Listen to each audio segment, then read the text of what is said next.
Good morning, everyone, and welcome to day 22. Excited to be here. 22 days of going live talking about stewardship. Now, when I was thinking, okay, what part of stewardship are we going to talk about this morning? It really brought me back to the beginning when we started these lives talking about the principles of stewardship. So, if you heard, you were on live, all the above for the principles of stewardship that we had in the very beginning, like day 1 and 2, type 10 in the chat. Type 10 in the comments, which you're watching, whether you're watching the replay, you're watching live.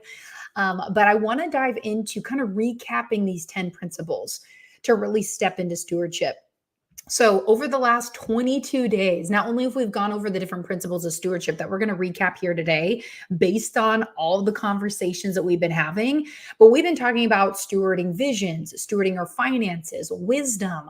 I got a list over here: decisions, time part two. Actually, I think we had a three-parter with time because stewarding time is a big one. Stewarding your influence. Let's see here: your mind, your health, your calling, relationships, your image, unexpected turns in your life. We've talked about stewarding a lot. So, the reason why I want to go back into kind of like back to the beginning, stepping into stewardship, recapping the 10 principles is because with all that we have talked about so far, with really being able to take stewardship seriously, with what it is that we have in our hands, because across the board, everybody that jumps on these lives or anybody I've ever come across is always wanting more, right? We want more, but how can we get more if we're not stewarding what we have right at this point in time? So it's very important to be able to steward what you have before the more comes. So I want to go over these different principles that we talked about on day 1 and 2 of this, like 30 days, I should say, of straight lives. We're on day 22 as of right now. And so I'm going to recap the principles, but then really diving in to dissect with all of the different aspects that we get to steward in our lives. Are we taking these principles into mind? Principle number 1, ownership. Number 2, responsibility. Number 3, accountability. Number 4, reward. Number 5, humility. Number 6, diligence. Number 7, multiplication. Number 8, planning. Number 9, sacrifice. And last but not least, number 10, generosity. So many different aspects to stewardship. So when it comes to, let's take relationships. That's the first one that comes to mind. When we're stewarding relationships, are we really owning those relationships? Like really pouring back in, taking responsibility of what is my responsibility in this relationship? Well, it's definitely a two-way street, right? Accountability in relationships. This is a big one. This is a really, really big one because so many people just want those friends that are going to tell you what you want to hear, but those aren't the ones that we actually need. We need the people that are going to, I love you, and speak life into us so we can like be called higher. That also results in being accountable to your word. Let's see here, humility in relationships. Really being able to be humble, even when the other person, even when you don't want to, or the other person doesn't deserve it. Being diligent in relationships. By the way, relationships is just the first thing that came up when it comes to stewarding and diving into these principles. Multiplication. So how are you taking the friendship that you have and how can you grow it rather than it just being the same old same? For example, here's a situation that I recently went through. So I have, a couple of different friends in my life that we've been friends for a very long time, since we were kids.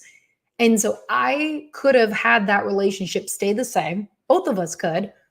Or as I've grown, I could have poured into these relationships to help multiply just the conversations we get to have, the joy we get to have, the truth, the growth that we get to have. So as you grow, like challenging and growing in those other relationships that you have that mean the most to you, or you just stay the same. I don't know anybody that wants to stay the same or wants the same, what they have right now, this time next year, right? Planning with relationships, planning to pour in, planning to get together, planning to just, pour in, I guess is the best way to put it. Sacrificing in relationships, that's huge. There's going to be moments where you're like, ugh, I really don't want to do that. I really don't have the time. I really don't want to go there, but we get to. we get to sacrifice in relationships because these are people, these are relationships that we really care about. And then, of course, generosity. How can we sow back in, right? How can we steward generosity in the relationships that we have? So, all of those 10 principles that I just listed, take that into relationships, take that into leadership, take that into the wisdom that you're receiving. We recently talked about sight. Ooh, I loved this one. Stewarding your sight, not just what you're physically saying, but even beyond that, their body language, their expressions. You can really pick up on what people are saying when they're not saying anything at all. So, how are you stewarding with those principles in those relationships? And again, the 10 principles of stewardship: ownership, responsibility, accountability, reward, humility, diligence, multiplication, planning, sacrifice, and generosity. Like when we understand the significance of stewardship in different areas of our lives, like it causes us to really dig down deep. That's why I started with relationships. When we did that day several days ago in the beginning, it was a big one because so many of us take relationships for granted. We just are like, oh, they're there. They're there. They'll grow by happenstance. They won't grow unless you water it. They won't grow unless you nurture it, unless you take care of it. It's like a garden. Stewarding anything in your life, whether it's relationships, finances, unexpected turns, your image. What did we talk about here? Your time, your decisions, your influence, your business. Like when you take these principles into account, it's like a garden. When you steward anything, it's like a garden. Seeds are planted, but if seeds are just planted and not tended to and not cared for, not nurtured, not protected by the weeds that are going to come in, and those weeds could be our negative thoughts. It could be others people's opinions that we're taking that we shouldn't be taking. It could just be outside influences, things that are outside of our control. Like weeds come into a garden no matter how well you tend it. It just happens, right? Like there's so many outlying factors. So in our life, when weeds come in, what do? We're not just going to let the weeds grow, or do we? Or do we let the weeds grow? So many of us probably let the weeds grow because we're not used to, getting down and dirty into the dirt and pulling it out. I remember when I was a kid, I pulled so many weeds. My gosh, like I feel like every Saturday it was like weed pulling, and then going over to my grandpa's house, it's more weed pulling, and he had a bunch of trees, so it was pine cone pickup. Like it was constantly like chores out in the yard. But we were cleaning up and stewarding the yard to make sure that we have room for things to grow and for it to be clear. Now, when it comes to a garden, AKA in this particular instance, stewarding, whatever you're stewarding, your time, your decisions, relationships, your business, you have to water it. You have to be intentional with it. In Southern California, rain doesn't come very often. So you have to make sure that you water. Otherwise, it'll turn brown. It'll shrivel up and die. When I lived in Oregon, there was an abundance of rain where I saw a lot of plants drown because there was so much rain that, gosh, it was just a lot. But it was very lush at the same time. Very lush at the same time. Now, one of the things in Oregon I believe that it lacks is sunshine. You also need sun. You need water. You need sun. And most of all, this is going to sound cheesy, you need love. Like you need love, especially when it comes to stewarding things. There has to be a level of love into that. So the principles of stewardship in any area of our life are so important to grab a hold of, to really understand, am I stewarding this correctly? Now, a lot of us, here's a couple in the 10 principles of stewardship that maybe aren't as familiar, in my opinion. Ownership, responsibility, accountability, those are pretty typical. Now, reward. Some of us may be used to the reward coming from stewarding things. Some of us maybe not. Are we truly stewarding the things that we need to the best of our ability? To the best of our ability. Our business, our thoughts. Before we even get into relationships and business, let's just go to our thoughts. Are we stewarding our thoughts? Are we minding our thoughts and what's inside of our head and what's repeating over and over and over? Truthfully, you may not be seeing rewards in your life because you are not stewarding the thoughts that you have. And thoughts lead to responses, lead to decisions, which leads to other things that we're after. But it's this right here, this mind of ours, this brain of ours, that is telling us things that we're listening to that probably aren't true. Like your voice doesn't matter. What you do doesn't matter. What you're doing isn't good enough. You don't see the fruit. What's the point? Is God really there? Is faith really a thing? Just do your thing. All these little thoughts, right? I've had a lot of people over the years ask me, like, okay, I see you posting these prayers in the middle of the night. I see you getting up and spending time with the Lord. I feel a calling. I feel like I should be drawing in closer to that. Where do I start? And one of my favorite places to start people, to give them something that they can chew on, is it's called Winning the War in Your Mind. It is a devotional on the YouVersion Bible app. Everybody has a phone. It's a free app. It's a free devotional that really helps break down the battles that we face right either in the middle of the night, during the day, in the morning. Morning is really potent for a lot of things to come up. Very potent. But winning the war in your mind and then pairing that with scripture is so important, because when you win that war first, then everything else has a better flow. Another example, I wake up very early, as we've talked about many times. I steward my spirit, my mind first. Then I war in the gym with my body. Then by the time the day comes, I'm like, bring it, because I am so ready on so many different levels of like, we're ready to rock and roll here. Like we are ready because I've already won battles. We were built to do hard things. And if we wait for life to come at us with the hard things, then we're going to be like, oh my gosh, why is this happening to me? But if we go at life of like, you know what? I'm going to go in, I'm going to do hard things. I'm already going to win some battles. I'm going to have some W's under my belt before the world's even awake. One of my favorite things to do.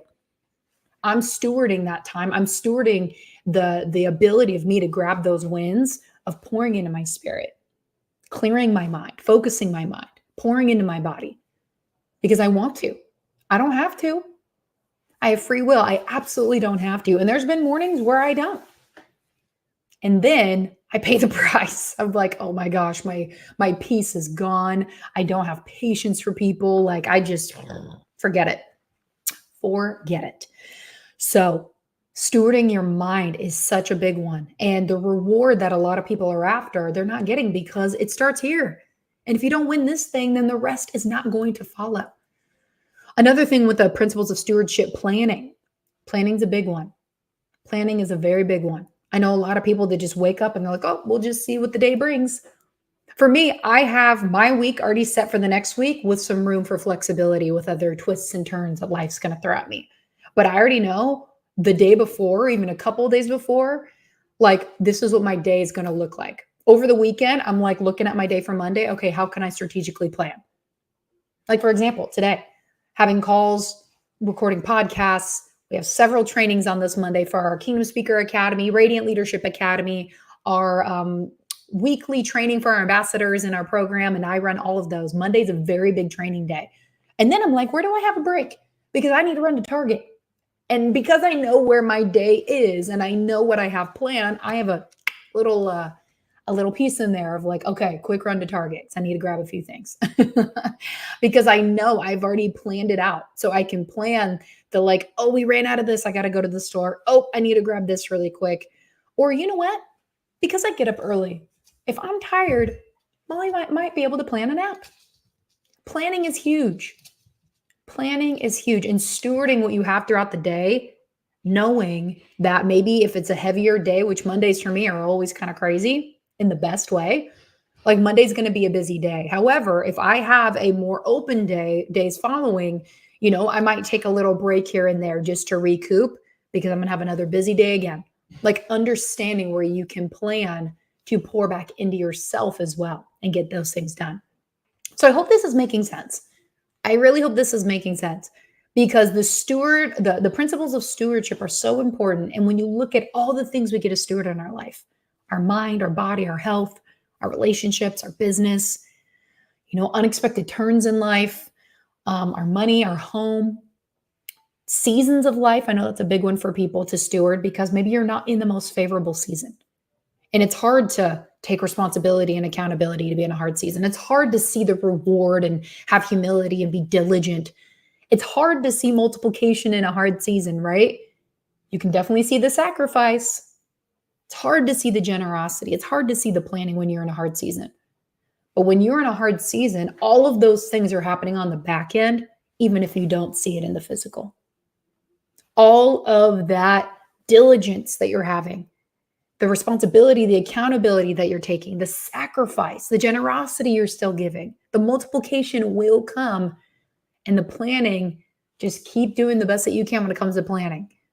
Because in hard seasons, it just feels like everything's taking from you. But there's so much that is going to be multiplied on the back end. That is a principle of stewardship. Principle of stewardship. So I'd love to know, out of all the principles of stewardship, ownership, responsibility, accountability, reward, humility, diligence, multiplication, planning, generosity, sacrifice, like which one really stands out to you that you get to lean in more? And then in what area? I would love to hear what area. So feel free to comment below. Feel free to share it with me. Share it with somebody, right? Go post it somewhere. Let people know what you're learning, because that is revelation knowledge that we get to go share with other people. So I hope you all have an amazing day. Thanks for joining me live here on day 22, and we'll see you tomorrow for day 23. Bye, everyone.